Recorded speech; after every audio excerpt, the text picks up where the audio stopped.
உலகையாளும் உமையவளே, அருள் தரும் ஆடி, கண் போல காப்பவளே, உன்னை அழைத்தோம் வாரும் அம்மா. உலகையாளும் உமையவளே, ஊழ்வினையை தீர்ப்பவளே, கண் போல காப்பவளே, உன்னை அழைத்தோம் வாரும் அம்மா.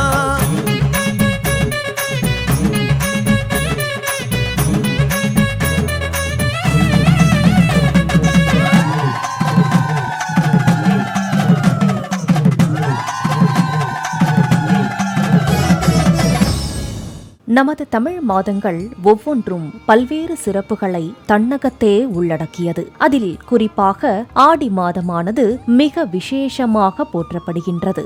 ஆம், ஆடி மாதம் ஆன்மீக மாதம் மட்டுமல்ல, அது அம்பாளுக்கு உகந்த புனித மாதமாகும். ஆகையால்தான் கிராமம் முதல் நகரம் வரையுள்ள அனைத்து அம்மன் கோயில்களிலும் ஆடி மாதத்தில் திருவிழாக்கள் கொண்டாடப்படுகின்றன. நமது பண்பாட்டில் சிறப்புமிக்க ஆடி திருவிழாவில் எண்ணற்ற ஐதீகங்கள் கடைபிடிக்கப்படுகின்றன. அத்தகைய ஐதீகங்களுக்கு பின்னால் உள்ள விளக்கங்களை விவரிப்பதுதான் அருள் தரும் ஆடி நிகழ்ச்சியின் நோக்கமாகும். அந்த வகையில் இன்று அம்மன் அபிஷேக மகிமைகள் பற்றி தெரிந்து கொள்வோம், வாருங்கள்.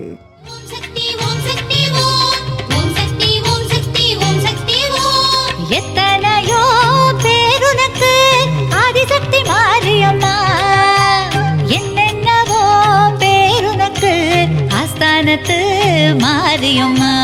எத்தனையோ பேருனக்கு ஆதிசக்தி மாரியம்மா, என்னென்னவோ பேருனக்கு ஆஸ்தானத்து மாரியம்மா. ஆடி மாதம் அம்மன் ஆலய வழிபாடுகளில் மிக முக்கியமானது அம்மனுக்கு செய்யப்படும் அபிஷேக ஆராதனைகளாகும். ஆடி மாதம் முழுவதும் விதவிதமான திரவியங்களை கொண்டு அம்மனுக்கு அபிஷேகங்கள் செய்து அலங்கரித்து வழிபாடுகள் நடத்துவர். பொதுவாக ஆலயங்களில் நடத்தப்படும் 16 வகையான சோடச உபசாரங்களில் அபிஷேகமே மிக மிக முக்கியத்துவமும் வலிமையும் வாய்ந்தது என்று ஆகமங்களில் கூறப்பட்டுள்ளது. ஒரு ஆலயத்தின் மூலவர் சிலை எந்த அளவுக்கு அருளாற்றல் சக்தியை வெளிப்படுத்துகிறது என்பது அந்த சிலைக்கு செய்யப்படும் அபிஷேகங்களின் அளவையும் சிறப்பையும் பொறுத்தே அமையும். அபிஷேக வேளையில் தெய்வ மூர்த்தங்களிலிருந்து அளவிட முடியாத ஆற்றல் வெளிப்படும் என்பது பெரியோர்கள் வாக்கு. பொதுவாகவே கடவுளின் உள்ளம் அபிஷேகம் செய்ய செய்ய குளிரும். அது அபிஷேகத்தை ஏற்பாடு செய்து நடத்தும் பக்தனையும் குளிரச் செய்யும்.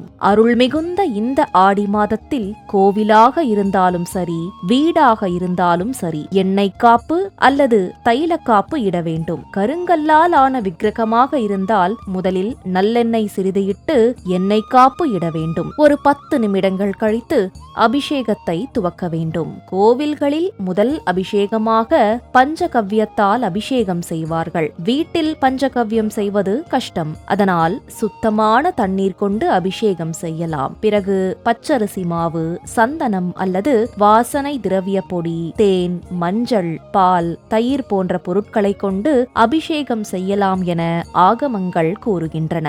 ஒவ்வொரு அபிஷேகம் முடிந்ததும் சந்தனம், குங்குமம், பூ வைத்து ஏதாவது ஒரு நைவேத்தியம் படைக்க வேண்டும். எளிமையாக உலர் திராட்சை, கற்கண்டு, சர்க்கரை கூட நைவேத்தியமாக படைத்து தீபாராதனை காட்டலாம். பிறகு சுத்தமான தண்ணீர் ஊற்றி அந்த அபிஷேக பொருளை நீக்கிவிட்டு அடுத்த அபிஷேகத்தை செய்ய வேண்டும். பசும்பால் அபிஷேகம் நீண்ட ஆயுளை தரும். இளநீர் அபிஷேகம் குடும்ப ஒற்றுமையை தரும். வாழ்வு வளம் பெற நல்லெண்ணெய் அபிஷேகம் நல்லது. அரிசி மாவு பொடியால் அபிஷேகம் செய்தால் கடன் தொல்லை நீங்கும். கரும்புச்சாறு அபிஷேகம் தீரா நோய்களை தீர்க்கும். பசும் தயிர் அபிஷேகம் குழந்தை பாக்கியத்தை வழங்கும். எலுமிச்சை சாறு அபிஷேகம் மன அச்சத்தை போக்கும்.